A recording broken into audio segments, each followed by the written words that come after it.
is different from the rest of you because you started a nonprofit. So, how, you know, what inspired you?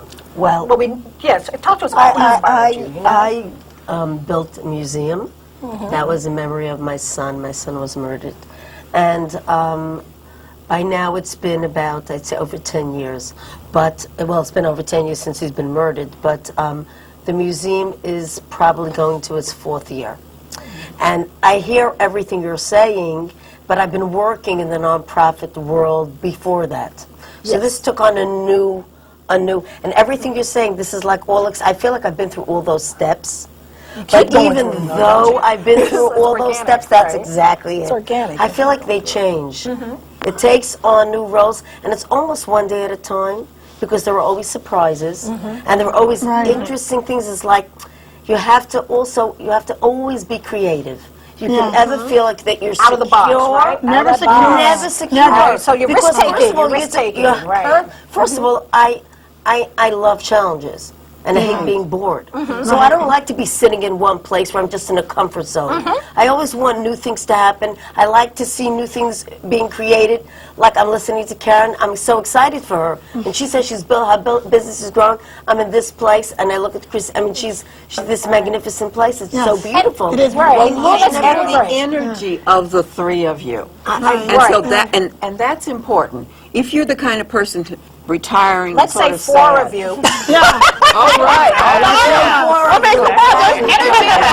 And look at the energy, because this energy creates energy, and that kind of energy brings business. But Clara, I wanted to ask you really one question in relation to that, because you know everything is all, but like there are days that you feel like you're getting down, or something. A lot of, and there will be days. There are days. So and like, you may even have a meltdown. Absolutely. So how do you? So how do you climb out of that? How do you force yourself out of it? Because in a way, you don't want to see. Let's hear her respond to that. I want to hear you respond to that. There are things in your life that help you get up. There's people around you. There's your spirituality. These are the things that you can draw on to help you get up when you're down, because you will be down. But you also know you've been down before. And you got up. So you know. And what did you do to get up? I meditate. I pray. Whatever you do. And that we all have yoga, Tony. I do yoga, but I meditate and I pray. I pray a whole lot. All of these things are very important in maintaining your spirit, your energy, and getting yourself up out of the valley. Now let's talk about this whole thing around creating your launching pad, meaning how you should structure your business. Can you kind of talk to us about your evolution in that? Yes. Many people, especially women, start small businesses as a sole proprietorship. It's just you. You've got an idea and you start it and you get it going.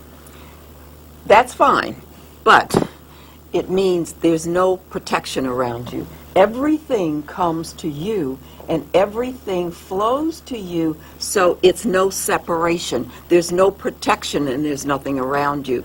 But if you're a control freak and you want to be in charge of everything, that works. But if you need some structure around you or some protection, because you have assets, then you create a business entity, and that is what's doing it. So that can be. But don't you think that the people who work with you want to feel that sense of there's somebody in charge? It's not even about being in control. They want to, that means there's the leader, and they want to take. That's important, that you are in charge, because you can be the president of the company. Right. There you go. Like there's LLCs, there's LLPs. And you go from, if it's a partnership, it's 2 people, but it's equal, and the money still flow directly to the partners, and it's no entity around you. But make sure if it's a partner, you better look at somebody with, because it's like a marriage. You know who you're getting in bed with. No, and so that's the exact situation that I am. I'm actually married to my partner. Are you an LLP or an LLC? We're an LLC. Okay. You're an Yeah. LLC. Now, then you create a corporation, because that is a structure, and it's a separate business entity. The business is doing business, not you personally. Absolutely. And Right. it protects It's important you. when I had taxes- partners, and my partners were the wives of the New York Knicks. Oh, really? So, How but amazing. they had to be protected.